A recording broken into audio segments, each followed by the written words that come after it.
77 साल पौष 20 गते सोमबार काठमाडौँमा रेडियो एनआरएन 99.1 देशभर विभिन्न एफएम र संसारभर रेडियो nrn.com मार्फत प्रसारण भइरहेको नेपाली रेडियो नेटवर्कको नेपाली खबरमा सरोज कोइराला र सपना सिंहको नमस्कार।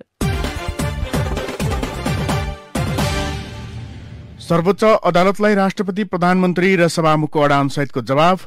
नेकपा विभाजनको वैधानिकता मिलाउन निर्वाचन आयोगद्वारा प्रक्रिया शुरू। कंग्रेसद्वारा देशव्यापी आन्दोलनको घोषणा। फागुनमा महाधिवेशन नहुने। 3 लाख जनाको एन्टिजेन परीक्षण गरिने। 10 महिनापछि विद्यालय खुलाउन अनुमति लगायतका खबर आजका पत्रपत्रिकाको अघिल्लो पृष्ठमा छापिएका छन्। कान्तिपुर दैनिकमा छापिएको कठ्याङ हृदय चुरेका विस्थापित शीर्षकको खबरलाई हामीले आजको खास खबर बनाएका छौं। भदौसम्म स्कूलमा बसेका गौजन र वोबडी गाउँका 23 परिवार असोजमा भीमदत्त राजमार्गको सहजपुर सड़क खण्ड छेउमा त्रिपाल टाँगेर बसेका थिए। गत मंसिर 27 मा चुरे गाउँपालिका 3, 4, 5 र 6 का करिब 150 पहिरो पीड़ित एकीकृत भई तराई झरे। उनीहरू गौरीगंगा नगरपालिका 1 पशुपति सामुदायिक वन छेउमा आएर बसेका छन्। यस अवधिमा भावना र उनको काखे बालक धेरै पटक बिरामी परेका छन्। केही दिन अघि मात्रै 2 वर्षको छोरालाई पनि ज्वरो आएको थियो। छोरा निको हुन नपाउँदै काखे छोरी फेरि थलिएकी छन्। आफन्तबाट 1000 रुपैयाँ सापटी लिएर छोराको उपचार गरेको उनले बताएकी छन्। त्यही 1000 रुपैयाँ पनि तिर्न सकेको छैन उनले भनिन्। फेरि छोरीका लागि कोसँग हात थापौं। वबडीकी सपना कार्की 3 महिनाको छोरा लिएर शिविरमा आइपुगिन्। चिसोले उनको छोरा पनि बिरामी परेको छ। सपनाको 4 जनाको परिवार तिरपालको बासमा छन्। 2 वर्षको जेठो छोरालाई पनि सन्चो छैन। शिविरमै बस्दै आएकी पुष्पादेवी कार्कीका 2 छोरा पनि चिसोले ज्वरो आएको छ। छोरी जन्मेको 1 महिना पुगेको थिएन। पहिरोले घर भत्काइदियो। त्यसपछि 24 वर्षीय भावना कार्कीको बसाई त्रिपाल मुनि छ। छोरी अहिले 7 महिनाकी भइन्। 1 सातादेखि ज्वरो आएको छ। लगातार बान्ता गरिरहेकी छन्। औषधि मूलोका लागि उनीसँग पैसा छैन। पुसको चिसोमा उनलाई छोरी जोगाउन मुस्किल परेको छ। नेपाली रेडियो नेटवर्कको नेपाली खबरमा अब अघिल्लो पृष्ठका खबरहरू। अन्नपूर्ण पोस्टले सर्वोच्चलाई अडानयुक्त जवाफ शीर्षकमा राष्ट्रपति कार्यालय, प्रधानमन्त्री र सभामुखले दिएको जवाफलाई प्रमुख प्राथमिकताका साथ अघिल्लो पृष्ठमा छापेको छ। राष्ट्रपतिबाट गरिने कार्य मन्त्री परिषदको सम्मतिमा उपशीर्षक दिएर राष्ट्रपति कार्यालयले लिखित जवाफ दिएको सन्दर्भलाई अन्नपूर्ण पोस्टले छापेको छ। प्रतिनिधि सभा विघटन सम्बन्धी मुद्दामा सर्वोच्च अदालतले तोकेको म्यादको अन्तिम दिन आइतबार राष्ट्रपति कार्यालयले लिखित जवाफ दिएको छ। राष्ट्रपति कार्यालयले प्रतिनिधि सभा विघटन संविधान सम्मत रहेको भन्दै रिट खारेजीको माग गरेको छ। राष्ट्रपतिको कार्यालयका तर्फबाट सचिव हरि पौडेलले सर्वोच्चमा लिखित जवाफ पेश गरेका हुन्। संविधानको धारा 66 को उपधारा 2 मा नेपालको संविधान वा संघीय कानून बमोजिम कुनै निकाय वा पदाधिकारीको सिफारिशमा गरिने भनी किटानी साथ व्यवस्था भएको कार्य बाहेक राष्ट्रपतिबाट सम्पादन गरिने अन्य जुनसुकै कार्य मन्त्री परिषदको सिफारिश र सम्मतिबाट हुने जवाफमा उल्लेख छ। यस्तै विघटन विशुद्ध राजनीतिक प्रश्न प्रधानमन्त्रीको यो जवाफलाई पनि अन्नपूर्ण पोस्टले छापेको छ। प्रधानमन्त्री केपी शर्मा ओलीले प्रतिनिधि सभा विघटन र ताजा जनादेशमा जाने निर्णय प्रधानमन्त्रीको विशेषाधिकार रहेको भन्दै आइतबार सर्वोच्च अदालतमा लिखित जवाफ पेश गरेका हुन्। प्रधानमन्त्री ओलीले अर्को सरकार गठन हुन सक्ने अवस्थाको विद्यमानता नरहेको, विघटन राजनीतिक विषय रहेको, राजनीतिक अनुशासन कायम गर्न ताजा जनादेशका लागि सार्वभौम जनतामा जाने निर्णय लिएको, विघटन संविधान सम्मत रहेको लगायत दाबीसहित सर्वोच्चमा न्यायिक पुनरावलोकनको विषय नरहेको जनाएका छन्। यता संसदमाथि हस्तक्षेप भयो भन्दै सभामुखको जवाफ छ। सभामुख अग्निप्रसाद सापकोटाले संघीय संसदको 7औं अधिवेशनको तयारी भइरहेको अवस्थामा प्रतिनिधि सभा विघटन भएको लिखित जवाफ सर्वोच्च अदालतलाई दिएका छन्। प्रधानमन्त्री र राष्ट्रपतिको निर्णय बदर गर्नुपर्ने माग सापकोटाले गरेका छन्। विघटनको सिफारिस सार्वभौम जनताको प्रतिनिधिमूलक संस्था संसद उपरको हस्तक्षेप रहेको दाबीसहित जवाफमा भनिएको छ। त्यस्तो हस्तक्षेप नेपालको संविधानको मर्म र भावना अनुरूप समेत देखिन नआएको हुँदा रिट निवेदनहरूको दाबी संविधान बमोजिम नै देखिएकाले प्रतिनिधि सभा विघटन हुन सक्ने कुनै आधार छैन। तसर्थ प्रतिनिधि सभा विघटनको विषय स्वतः खारेज भागी छ। संविधानको धारा 76 मा सरकार गठन गर्ने विकल्प रहँदासम्म प्रतिनिधि सभा विघटन नहुने व्यवस्था भएको दाबी सापकोटाको छ। यसैबीच राजधानी दैनिकले वैधानिकता मिलाउन निर्वाचन आयोगद्वारा प्रक्रिया सुरु भन्ने खबरलाई पहिलो पृष्ठमा छापेको छ। निर्वाचन आयोगले नेपाल कम्युनिष्ट पार्टी नेकपाको वैधानिकता विवाद अन्त्य गर्न प्रक्रिया सुरु गरेको छ। पुष्पकमल दाहाल तथा माधव कुमार नेपाल समूह र केपी ओली नेतृत्वको समूहले नेकपा आफ्नो पक्षमा हुनुपर्ने भन्दै आयोगमा विभिन्न प्रकारका मागदावी गर्न थालेपछि आयोगले वैधानिकता विवादको निरूपण गर्न प्रक्रिया थालेको हो। त्यसका लागि आयोगले वैधानिकता दावी र दुवै पक्षबाट प्राप्त कागजातबारे अध्ययन गरेर दुवै पक्षलाई पत्र पठाएको छ। आयोगको कानून शाखाले विवादबारे दुवै पक्षबाट आयोगलाई प्राप्त कागजात अध्ययनपछि दुवै पक्षलाई पठाएको जनाएको छ। पत्रमा एक समूहलाई अपुग कागजात बुझाउन म्याद तोकिएको छ भने अर्को समूहलाई कानूनी जानकारी गराइएको उल्लेख छ। आयोगका अनुसार दाहाल माधव पक्षको पत्रमा पुरानो पार्टीमा रहेका केन्द्रीय सदस्यको बहुमत आफूसँग रहेकाले पार्टीको नाम, झण्डा र चुनाव चिन्ह दावी गरिएको छ। ओली पक्षको पत्रमा केन्द्रीय समिति विस्तार र विधान संशोधन बारे मात्रै आयोगलाई जानकारी गराइएको छ। आयोगमा ती दुई समूहबाट फरक फरक मितिमा एक पक्षबाट 3 वटा र अर्को पक्षबाट 2 फरक मितिमा 2 वटा पत्र दर्ता भएको छ। आयोगका प्रवक्ता राजकुमार श्रेष्ठले दुवै तर्फबाट प्राप्त केन्द्रीय समितिको निर्णयको प्रतिलिपि हेरेर आयोगले दुवै समूहलाई आवश्यक कानूनी प्रक्रियाका लागि पत्र पुर्याउन अनुरोध गरेको बताउनु भएको छ। दुवै पक्षबाट आएका कागजात आयोगले हेरेको छ। एक पक्षले केन्द्रीय समिति विस्तार र विधान संशोधन गरेको जानकारी आयो। अर्को पक्षबाट पुरानो केन्द्रीय समितिमा बहुमत रहेको र निर्वाचन चिन्ह सहितमा मागदावी भएको पत्र प्राप्त भयो, तर केही कानूनी प्रक्रिया मिल्न बाँकी रहेकाले पत्र पठाएका छौं, आयोगका प्रवक्ता श्रेष्ठले भन्नुभयो।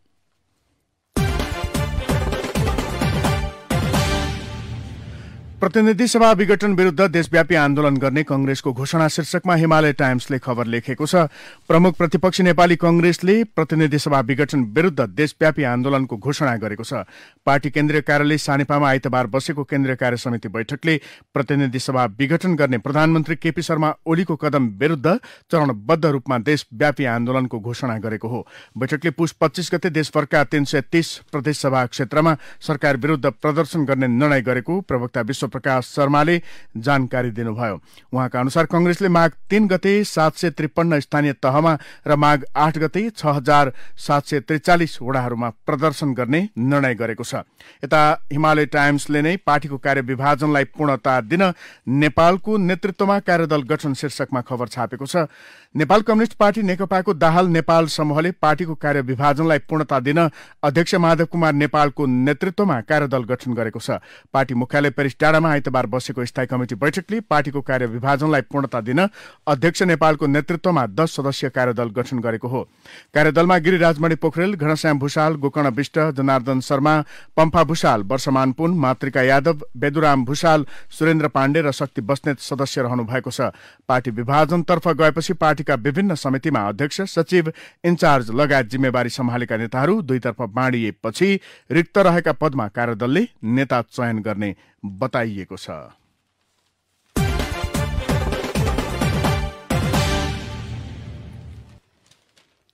यता कान्तिपुर दैनिकले पहिलो पृष्ठमा 3 लाख जनाको एन्टिजेन परीक्षण हुँदै भन्ने खबर छापेको छ। सरकारले समुदायमा कोरोनाका सक्रिय संक्रमित पत्ता लगाउन देशभरबाट झण्डै 3 लाख जनाको नमूना संकलन गरी निशुल्क परीक्षण गर्ने भएको छ। सक्रिय संक्रमितको पहिचान नहुँदा थप संक्रमित बढ्न सक्ने प्रक्षेपण भएपछि सरकारले यो नीति अघि सारेको हो। सक्रिय संक्रमितको पहिचानमा ढिलाइ हुँदा पछिल्लो समय कोरोनाकै कारण मृत्यु हुनेको संख्या बढेको सरकारको आकलन छ। मृत्युदर घटाउन सक्रिय संक्रमितको पहिचान गरी रोग फैलिनबाट जोगाउन एन्टिजेन परीक्षणलाई व्यापक बनाउन लागि इपिडेमियोलोजी तथा रोग नियन्त्रण महाशाखा निर्देशक डाक्टर वासुदेव पाण्डेले बताएका छन्। स्थानीय तहसँग सहकार्य गरी 2,94,000 जनाको स्वाब निकालेर एन्टिजेन विधिबाट परीक्षण गर्ने योजना रहेको बताइएको छ। परीक्षण गर्न आवश्यक किटको समेत व्यवस्थापन भइसकेको जनाइएको छ। नेपाली कंग्रेसको केन्द्रीय कार्य समितिको बैठकले प्रतिनिधि सभा विघटनको विरोध कार्यक्रमलाई अझ बढी प्रभावकारी र सशक्त बनाउने निर्णय गरेको छ। त्यस क्रममा विरोध कार्यक्रम प्रदेश निर्वाचन क्षेत्रसम्म पुर्याउने भएको छ। पार्टी केन्द्रीय कार्यालय ललितपुरमा आइतबार सभापति शेरबहादुर देउवाको अध्यक्षतामा बसेको बैठकले यस्तो निर्णय गरेको हो। प्रतिनिधि सभा विघटनबारे कंग्रेसमा दुई धार रहेको मन्त्री रहेको भनी केही सञ्चार माध्यमबाट गलत सूचना प्रभाव भएको भन्दै बैठकको निर्णयमा भनिएको छ, भ्रमपूर्ण समाचार सम्प्रेषण नगरी पार्टी निर्णयका आधारमा समाचार सम्प्रेषणका लागि सबै सञ्चार माध्यमलाई यो बैठक हार्दिक आग्रह गर्दछ। यसैबीच कांग्रेसको 14औं महाधिवेशन आगामी फागुनमा नहुने भएको छ। फागुनको 7 देखि हुने तय भएको महाधिवेशनको अर्को मिति नतोकिए पनि क्रियाशील सदस्यता वितरणको कार्यको अन्तिम विवरण पठाउने अवधि आगामी माघ मसान्तसम्म तोकिएको छ।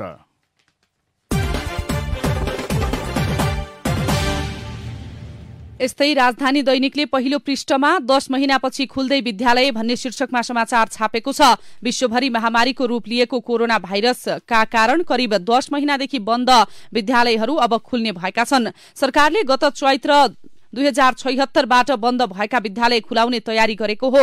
कोभिड-19 रोकथामका लागि गठित उच्च स्तरीय कोभिड-19 व्यवस्थापन निर्देशक समिति CCMC को आइतबार बसेको बैठकले विद्यालय खुला गर्ने निर्णय गरेको हो। अब बस्ने मन्त्री परिषद बैठकले यस सम्बन्धी औपचारिक निर्णय लिनेछ। CCMC ले आवश्यक परेमा विद्यालय, चलचित्र घर, जिमखाना लगायत बन्द गर्न सक्ने अधिकार जिल्ला कोभिड संकट व्यवस्थापन केन्द्रलाई दिने निर्णय पनि गरेको छ। प्रधानमन्त्री तथा मन्त्री परिषदको कार्यालयका सचिव महेन्द्र प्रसाद गुरागाईका अनुसार खुलेका विद्यालयलाई बन्द गराउने अधिकार अब जिल्ला कोभिड संकट व्यवस्थापन केन्द्र मार्फत हुने भएको छ।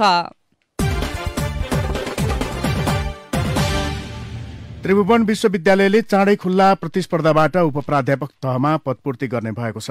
विश्वविद्यालयमा दक्ष र सक्षम जनशक्तिका लागि ढोका खोल्ने गरी 1 महिनाभित्रै खुल्ला प्रतिस्पर्धाबाट पदपूर्ति गर्ने प्रक्रिया सुरु गर्ने भएको हो।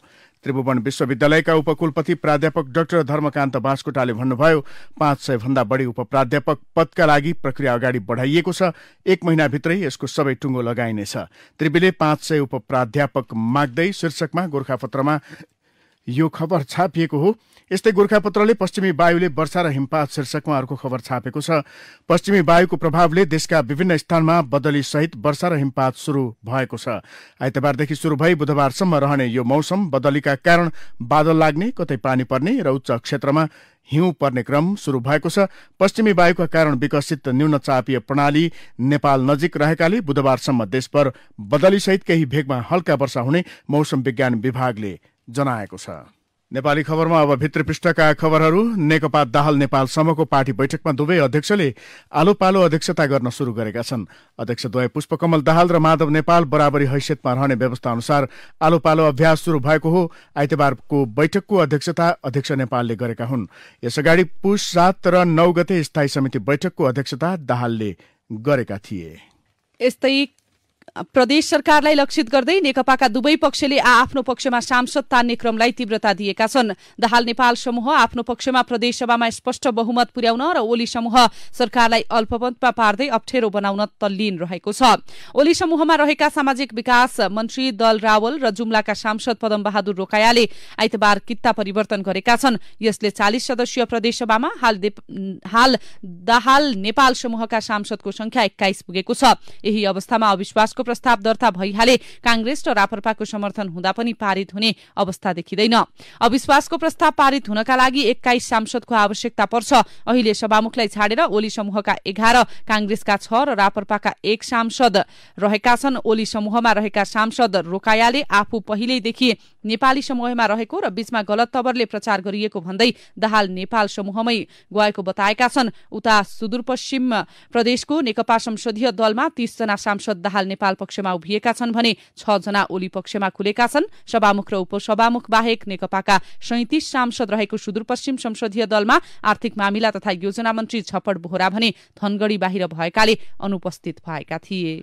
सरकारले आगामी वैशाखमा गर्ने घोषणा गरेको मध्यावधि निर्वाचनको बजेट निर्माणको तयारीमा निर्वाचन आयोग लागेको छ। आयोगले निर्वाचन अवधिभरमा हुने काम र त्यसका लागि आवश्यक खर्चको अनुमान गर्दै बजेट तयार गर्न थालेको हो। 1.5 साताभित्रै आवश्यक बजेटको अनुमानित विवरण बनाएर अर्थ मन्त्रालयमा पठाउने तयारी भइरहेको आयोगका प्रवक्ता राजकुमार श्रेष्ठले बताए। आगामी 17 र 27 वैशाखमा मध्यावधि चुनाव गर्ने सरकारकै तयारी छ। सरकारले 15औं योजनासम्ममा कृषिका मुख्य बालीको उत्पादन बढाउने लक्ष्य राखे पनि आयात निर्यातको खाडल झन भन्दा झन बढ्दो छ। कृषि तथा पशुपक्षी विकास मन्त्रालयले तयार पारेको पहिलो चौमासिक प्रगति विवरण अनुसार 48 अर्ब रुपियाँको आयात हुँदा 4 अर्ब रुपियाँको मात्र निर्यात भएको छ। मुख्य बाली चामल र मकै, गहुँ, हरियो तरकारी लगायतको आयात उच्च छ। मन्त्रालयले आर्थिक वर्ष 2077-78 मा धान उत्पादन 70,832 टन वृद्धि भएको दावी गरिरहँदा चामल आयात भने उल्लेख्य बढेको छ। वाणिज्य आपूर्ति तथा उपभोक्ता संरक्षण विभागले तेल उद्योगीलाई मंगलबारभित्र तेलको भाव बढ्नुको कारण पेश गर्न निर्देशन दिएको छ। विभागले आइतबार राजधानीमा तेल उद्योगीसँग गरेको छलफलमा उद्योगीलाई मंगलबारभित्र कारण पेश गर्न निर्देशन दिएको हो। 2 साता अघिसम्म ओपीसी सिमेन्टको खुद्रा बिक्री मूल्य प्रति बोरा 50 किलो 650 रुपियाँ थियो। अहिले 700 रुपियाँ नागेको छ। पीपीसी सिमेन्टको प्रति बोरा 550 रुपियाँबाट बढेर 650 रुपियाँ पुगेको छ। फलामे छड प्रति किलो 75 बाट 95 रुपियाँ पुगेको छ। खाने तेल र चामलको मूल्य पनि बढेको छ। उत्पादित सबै सामानको मूल्य बढेपछि ढुवानी भाडा पनि बढ्न थालेको छ। छड सिमेन्टको मूल्य मनलाग्दी अहिले बढिरहेको छ। ऐतिहासिक उचाइतर्फ लागेको शेयर बजारले 2200 अंक पछ्याउन थालेको छ। नयाँ वर्ष सन् 2021 लागेपछिको पहिलो कारोबारको दिन नेप्से परिसूचक 88 अंकले उकालो लागेर नयाँ रेकर्ड बनाएको छ। पहिलो दिनको कारोबार रकममा पनि सुधार आएको छ। अब विदेशका खबर। भारत सरकारले 2वटा कोरोना खोपलाई आपतकालीन प्रयोगका लागि अन्तिम स्वीकृति दिएको छ। औषधि नियन्त्रण महानिर्देशनालयले आइतबार अक्सफोर्ड विश्वविद्यालय र अस्ट्राजेनेकाद्वारा विकास गरिएको कोभिशिल्ड र भारतकै भारत बायोटेक र भारतीय औषधि अनुसन्धान परिषदको साझेदारीमा विकास गरिएको कोभ्याक्सिनलाई स्वीकृति दिएको हो। महानिर्देशनालयले आइतबार बिहान पत्रकार सम्मेलन गर्दै 2 खोपका सम्बन्धमा कम्पनीहरूले प्रस्तुत गरेको तथ्याङ्क र आवश्यक विवरणको अध्ययनपछि आइतबार आपतकालीन प्रयोगका लागि अन्तिम स्वीकृति दिने निर्णय गरेको जनाएको छ। उता कोरोना भाइरस संक्रमितको संख्या बढ्दै गइरहेको भए पनि बेलायतले विद्यालय सञ्चालनमा ल्याउने भएको छ। बेलायती प्रधानमन्त्री बोरिस जोन्सनले विद्यालय सञ्चालनका लागि समस्या नभएको भन्दै क्रिसमसपछि आफ्ना नानी बाबुहरूलाई विद्यालय पठाउन प्रधानमन्त्री जोन्सनले आग्रह गरेका छन्। अब खेल खबर। लमही स्थित राष्ट्रिय क्रिकेट मैदानमा भएको प्रधानमन्त्री कप राष्ट्रिय महिला क्रिकेट प्रतियोगिताको उपाधि प्रदेश 1 ले जितेको छ। आइतबार सम्पन्न फाइनलमा साबिकको विजेता समेत रहेको विभागीय टोली एपीएफ क्लबलाई 6 रनले पराजित गर्दै प्रदेश 1 ले उपाधि चुमेको हो। यही मैदानमा भएको 8औं राष्ट्रिय खेलकुदमा एपीएफले प्रदेश 1 लाई हराउँदै उपाधि हात पारेको थियो। खेलमा प्रदेश 1 ले दिएको 106 रनको लक्ष्य पछ्याउँदै एपीएफ निर्धारित 20 ओभरमा 7 विकेट गुमाएर 79 रन मात्र बनाउन सक्यो। एपीएफका समता चौधरीले सर्वाधिक 34 टनको योगदान गरिन् भने करुणा भण्डारीले 26 टनमा अभिजित रहेकी छन्।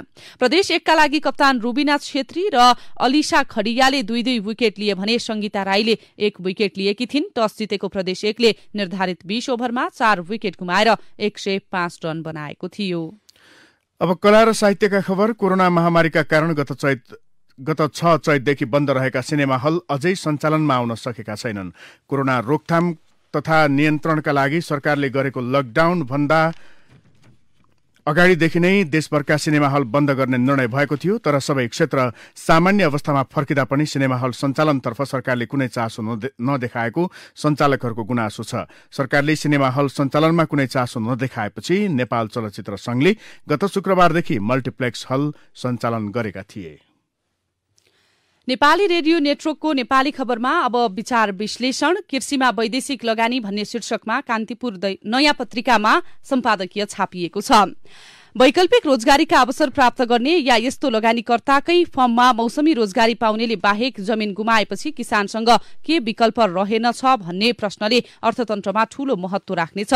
यसबाहेक निर्यात गर्ने उद्देश्यले उत्पादन गरिएको उपजको ठूलो हिस्सा अन्तर्राष्ट्रिय बजारमा पठाउँदा आन्तरिक रूपमा कृषि उपजको आपूर्ति व्यवस्था के हुने हो र त्यसले समग्र कृषि उपजको माग र आपूर्तिमा कस्तो असन्तुलन पैदा गर्ने हो भन्ने प्रश्न पनि उठ्ने गरेको छ। औद्योगिकरणको नितान्त अभाव भएको देशमा सानो आकारको जोतमा मेहनत गरेर जीविका गर्दै आएका किसान परिवारलाई विस्थापित गरिएपछि तिनको हुलले रोजगारीको क्षेत्रमा पर्ने चाप कस्तो हुने हो भन्नेतिर पनि नीति निर्माताको ध्यान जानु जरुरी देखिन्छ। दोस्रो पक्ष भनेको यस्तो लगानी आउन थाल्यो भने साना र मझौला नेपाली किसान र फर्मले प्रतिस्पर्धात्मक क्षमता गुमाउन पुग्छन्, जसले थप बेतखलीको समस्या सृजना हुन सक्छ। निर्यात गर्नेले मोनसान्टो जस्तो बिउ प्रयोग गरी उत्पादन गर्न थाल्यो भने त्यसको वातावरणीय क्षतिको मूल्य नेपालीले दीर्घकालसम्म बेहोर्नुपर्ने निश्चित छ।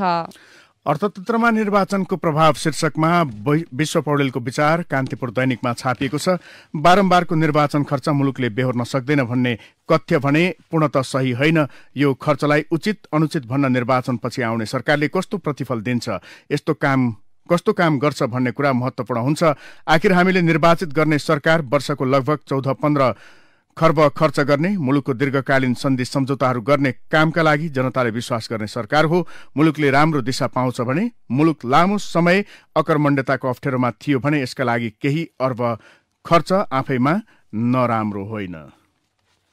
राष्ट्रिय सभाको सतर्कता कति भन्ने शीर्षकमा नगेन्द्र राज पौडेलले राजधानी दैनिकमा उहाँको विचार छापिएको छ। राष्ट्रपति निर्वाचनमा संविधान संशोधन प्रस्तावमा र संकटकाल अनुमोदन गर्नुपर्दा मतदान गर्ने अधिकार राष्ट्रिय सभालाई छ। प्रतिनिधि सभा विघटन भएको अवस्थामा संविधानको 273 धारा बमोजिम संकटकालीन अवस्थाको अनुमोदनको काम उपल्लो सदनले नै गर्ने गर्दछ। अर्थात् यो बेला दुवै सदनको अधिकार यही सदनले प्रयोग गर्ने हुँदा यहाँनिर यसको अलग्गै महत्व देखिन्छ। यस अवस्था बाहेक अन्य अवस्थामा पनि राष्ट्रिय सभालाई शक्तिशाली सदन बनाउन जरुरी छ। पुराना अनुभवले खरिएका एवं विज्ञहरू रहने गरी यसको गठन प्रक्रियामा सुधार गर्दै यसलाई प्रदेश सभा र प्रतिनिधि सभा बीच सेतुको काम गर्न सक्ने भूमिकामा बदल्न सके मात्र यसको उपस्थितिले सार्थकता पाउन सक्छ। अन्यथा भाग पुर्याउनेका लागि गठन गरिने हो भने यो हुनु र नहुनुमा खासै फरक पर्ने देखिँदैन।